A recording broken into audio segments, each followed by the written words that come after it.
सबका यहाँ पे welcome. So as we know, जो आज का जो सेशन है, ये सेशन हम डेडिकेट करेंगे हमारा गेट 2023, और वो भी पर्टिकुलर हमारा जो ईई है और हमारा जो ईएक्सपीसी है, या फिर हमारा फिजिक्स ग्रुप है, या फिर हमारा इन्वायरमेंटल स्टडीज ग्रुप है। तो हम ये चार ग्रुप को ही टारगेट कर रहे हैं। ये चारों को भी हम समान ये करेंगे, वैल्यू देंगे। तो अभी तो मैं इलेक्ट्रिकल इंजीनियरिंग को डिस्कस कर रहा हूँ यहाँ पे, इसका जो सिलेबस है। तो देखिए, पर्टिकुलर सभी को पता है कि हमारा जो गेट है, इसके अंदर टोटल 10 सेक्शन रहते हैं। सो 10 सेक्शन में अलग अलग सब्जेक्ट है। जितना भी हमने स्टडी किया है 4 साल में, उसका ओवरऑल ओवरव्यू हम बोल सकते हैं, या फिर उसका एक कॉम्बिनेशन बोल सकते हैं। जो हमारे हम अब मान के चलो एक सेम में हम लगभग 5 सब्जेक्ट का स्टडी करते हैं, तो मतलब साल के 10 सब्जेक्ट हो गए और 4 साल के 40 सब्जेक्ट हो गए। तो 40 सब्जेक्ट में से 40 तो नहीं बोल सकते हम, क्योंकि लास्ट ईयर के लास्ट सेमेस्टर को सिर्फ 4 सब्जेक्ट रहते हैं, क्योंकि उसके अंदर प्रोजेक्ट रहता है हमारा। सो मुझे ऐसा लगता है कि अभी जो हमें माइक का इस्तेमाल कर रहे हैं, सो इसमें अगर प्रॉब्लम होगा कोई, तो आपको कमेंट में लिख देना कि कोई प्रॉब्लम सा अराइज है, इसका जो वॉइस है वो क्लियर नहीं है, XYZ जो भी कोई प्रॉब्लम होगा तो कमेंट सेक्शन में बता देना, हम उसका सॉल्यूशन निकालेंगे। But come to our point. So electrical engineering में टोटल 10 सेक्शन है, जिसमें से अभी हम इंजीनियरिंग मैथमेटिक्स को डिस्कस करेंगे। तो इसके अंदर सेक्शन 1 जो सबसे पहले आएगा, ये आएगा हमारा इंजीनियरिंग मैथमेटिक्स।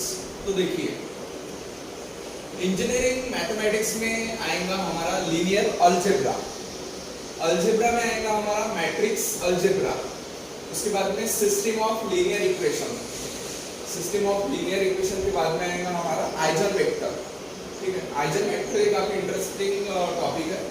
बाद में कैलकुलस में देखो, कैलकुलस में आएगा हमारा मीन वैल्यू थ्योरम, उसके बाद में थ्योरम ऑफ इंटीग्रल कैलकुलस, उसके बाद में evolution of definite and improper integrals, उसके बाद में हमारा फेमस पार्शियल डेरिवेटिव, पीडी बोलते हैं जिसको, उसके बाद में मैक्सिमा एंड मिनिमा, और एक टॉपिक है ये है हमारा मल्टीपल इंटीग्रल्स, एंड हमारा नेक्स्ट टॉपिक है फोरियर सीरीज। उसके बाद में वेक्टर आइडेंटिटीज, डायरेक्शनल डेरिवेटिव्स, उसके बाद में हमारा लाइन इंटीग्रल, और उसी के बाद में आएगा हमारा volume integral Stokes theorem. Stokes theorem लगभग काफी वैल्यूएबल है। और उसके बाद में आएगा हमारा गॉस थ्योरम, डाइवर्जेंस थ्योरम और ग्रीन थ्योरम। तो ये आएगा हमारा ओवरऑल कैलकुलस में, और ये हमारा सेकंड पॉइंट है लीनियर अलजेब्रा का। बाद में उसके बाद में देखो, थर्ड हमारा सब पॉइंट है डिफरेंशियल इक्वेशन। अब डिफरेंशियल इक्वेशन में आएगा हमारा फर्स्ट ऑर्डर इक्वेशन, इसके अंदर दोनों भी बातें कवर होंगी, लीनियर और नॉन लीनियर। सो बाद में डिफरेंशियल इक्वेशन के अंदर आएगा हमारा higher order linear differential equation with constant coefficient, उसके बाद में method of variation of parameters, Cauchy's equation, और उसके बाद में यूलर्स इक्वेशन, बाद में initial and boundary value problem, और उसके बाद में जो आएगा हमारा पार्शियल डिफरेंशियल इक्वेशन, जिसे को हम पीडीई बोलते हैं। ये भी एक काफी स्कोरिंग टॉपिक है, पीडीई पार्शियल डिफरेंशियल इक्वेशन। ये जैसे आप सभी को पता है कि हमारे M2 में रहता है पीडीई।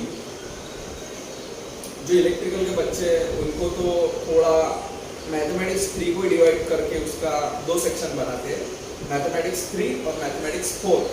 सो पीडी जो है ये पार्ट है मैथमेटिक्स 3 का। ठीक है, मैथमेटिक्स 4 है ये एडवांस इंजीनियरिंग हो गई, advance mathematics engineering. So partial differential equation ये काफी अच्छा पॉइंट है स्कोर करने के हिसाब से। Method of separation of variables एक अलग टॉपिक जो कि डिफरेंशियल इक्वेशन में आएगा। अब देखो complex variable analytic function, Cauchy's integral theorem, Cauchy's integral formula, Taylor series भी काफी इंपॉर्टेंट है। उसके बाद में लॉरेंस सीरीज, रेसिडुअल थ्योरम मेरे ख्याल से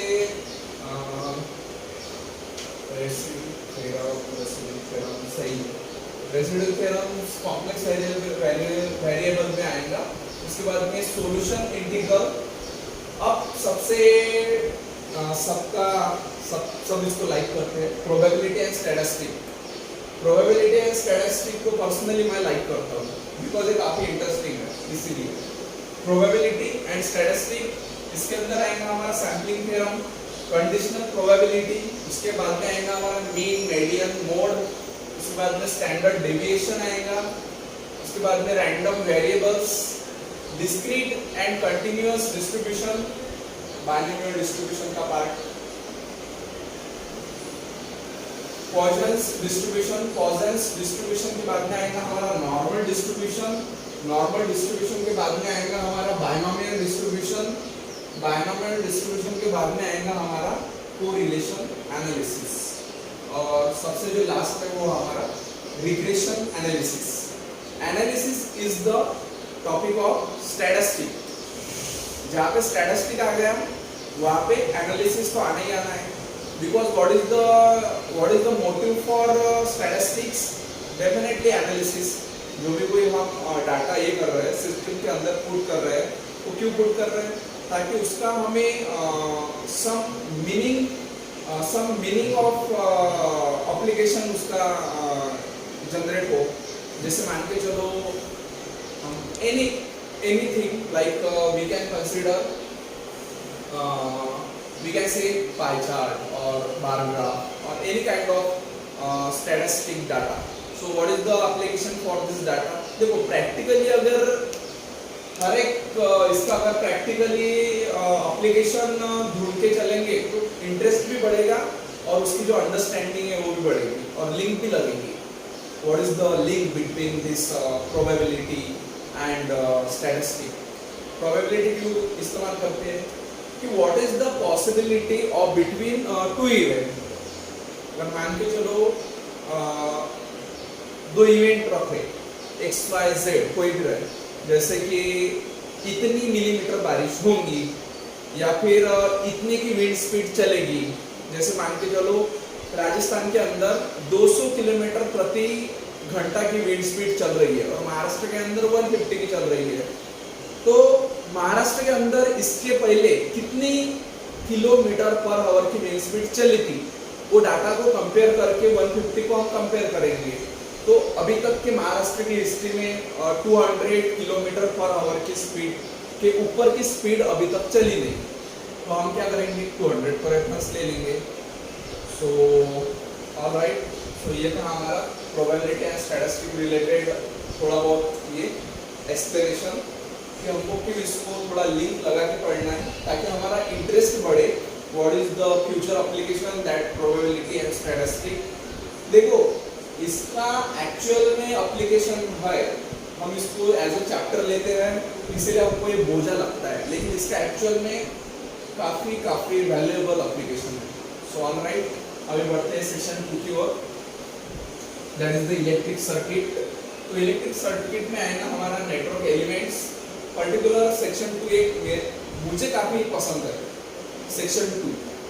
सो इलेक्ट्रिक सर्किट में आएगा हमारा नेटवर्क एलिमेंट्स, ये हमारा सब टॉपिक है नेटवर्क एलिमेंट। इसके अंदर आएगा हमारा ideal voltage, practical voltage, ideal voltage, current source, dependent source, क्या है ये, रेजिस्टेंस, इंडक्टेंस, कैपेसिटेंस, और इसको हम बोलेंगे Y for the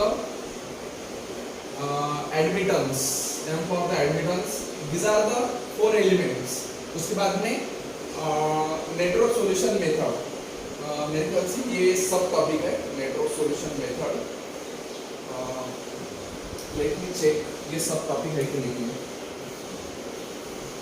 network solution method कुछ भी चेंज नहीं है, पिछले साल में जो सिलेबस था वही सिलेबस अभी है। तो नेटवर्क सॉल्यूशन मेथड जो है, हाँ ये एक टॉपिक है, इसीलिए तो मैंने इसको थोड़ा ये कर दिया। नेटवर्क सॉल्यूशन मेथड एक हमारा सब टॉपिक है। सो इसके अंदर आएगा हमारा Kirchhoff's current law, Kirchhoff's voltage law, उसके बाद में नोड एंड मेश एनालिसिस, उसके बाद में आएगा हमारा नेटवर्क थ्योरम, उसके बाद में आएगा हमारा Thevenin's Norton superposition and maximum power theorem. देखो इसके अंदर कितने थ्योरम है, देखो मैक्सिमम पावर ट्रांसफर थ्योरम ये इंडिविजुअल थ्योरम है, राइट। क्या आपको इंटरेस्ट आ रहा है नितिन सर के, जो भी नितिन सर इंफॉर्मेशन दे रहे हैं with the help of TGRL family? अगर इंटरेस्ट आ रहा होगा तो इसको थोड़ा स्प्रेड करिए, इसको थोड़ा अपने दोस्तों में घुमाइए, ताकि आपको जो ये वैल्यूएबल नॉलेज मिल रहा है वो उनको भी मिलना चाहिए। देखो नॉलेज को जितना बांटोगे उतना वो बढ़ेगा। नॉलेज का फॉर्मूला क्या है, अगर आप उसको रखेंगे दिल में तो वो कम होते जाएगा, अगर उसको स्प्रेड करेंगे तो बढ़ते जाएगा। तो इसलिए open your mind and spread your across friends, family, XYZ, जिनको भी इसकी जरूरत है उनके साथ स्प्रेड कीजिए, शेयर कीजिए। सो ये था आज का हमारा, आपको रिक्वेस्ट कर लीजिए, सजेशन कर लीजिए, XYZ कुछ भी कर लीजिए, बट ये करना चाहिए, ये इंपॉर्टेंट है। चलो come back to our point. Network theorem हो गया। देखो नेटवर्क थ्योरम ये वाला थ्योरम है, थेवेनिस नॉर्टन सुपरपोजिशन एंड, देखो थेवेनिस नॉर्टन सुपरपोजिशन और मैक्सिमम पावर ट्रांसफर थ्योरम ये एक अलग थ्योरम है। इसके बाद में transient response of DC and AC network sinusoidal steady state analysis. तो लगभग ये हमारा हो गया सेक्शन 2।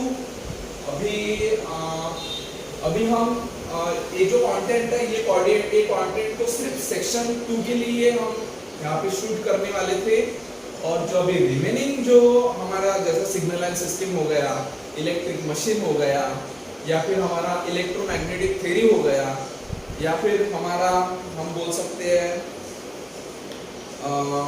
इलेक्ट्रोमैग्नेटिक फील्ड, और जो भी कुछ रिमेनिंग 10 है टोटल कंट्रोल सिस्टम है। उसके बाद में मेरा जो सबसे अगर मेरा मुझे अगर कोई पसंद होगा सेक्शन, तो वो है हमारा कंट्रोल सिस्टम। कंट्रोल सिस्टम मुझे सबसे ज़्यादा पसंद है। उसके बाद में मुझे कंट्रोल सिस्टम के बाद में मुझे पावर इलेक्ट्रॉनिक्स बहुत पसंद है। देखो जब मैं मेरे पॉली में था तो लगभग मेरे ग्रुप में मेरे दोस्त वगैरह लोग थे, उनको मैं ये कंसेप्ट समझाता था related to basic electronics, not power electronics, कि ये जो हमारा इलेक्ट्रॉनिक स्ट्रक्चर है ये कैसे काम करता है, इसकी थ्योरी को कैसे ध्यान में रखे। तो मेरे दोस्त भी मुझे पूछते थे, अभी नितिन सर कुछ ये नहीं कर रहे हैं, बड़ा ही नहीं मार रहे हैं, लेकिन मैं जो प्रैक्टिकली हुआ था वो आपके साथ शेयर कर रहा हूँ कि क्यों मुझे पावर इलेक्ट्रॉनिक्स पसंद है, क्योंकि मुझे पहले से उसके अंदर इंटरेस्ट था, इसलिए मुझे वो पसंद है। So control system is the first priority, second priority is the power electronics. So ये जो 2 सेक्शन है, ये 2 सेक्शन में मैं आपको बहुत ज़्यादा आउटस्टैंडिंग परफॉर्मेंस दूंगा, डेफिनेटली मिलेगा आपको ये 2 सेक्शन के अंदर। अब इसका मतलब ये नहीं है कि रिमेनिंग 8 सेक्शन को हम थोड़ा उसके साथ ये करेंगे, दुर्व्यवहार करेंगे, नहीं, उसको भी हम काफ़ी प्रॉपर वे से उसको डील करेंगे, क्योंकि हमको पता है कि ये जो बैच है ये हमारी प्रॉमिस बैच है, और इसके अंदर हमारा टारगेट है कि 150 स्टूडेंट को हमको टॉप 150 स्टूडेंट लाना है, ऑल इंडिया रैंक। AIR 150 के अंदर हमारे 500 स्टूडेंट आना चाहिए, ये हमारा एम है, और इसके लिए हम दिन को रात और रात को दिन बना डालेंगे, और ये वादा है हमारा टीजीआरएल फैमिली का, और नितिन सर ये वादा दे रहे हैं आपको टीजीआरएल फैमिली की ओर से। सो ऑलराइट, ये थे हमारे 2 section for the GATE 2023 promise batch. जो भी हमारे अमरावतीकर होंगे, या फिर विदर्भियंस होंगे, या फिर महाराष्ट्रियंस होंगे, please come to Dreamsland and join the batch, और we can say You can listen also digitally with the help of various platform like YouTube or we can say another.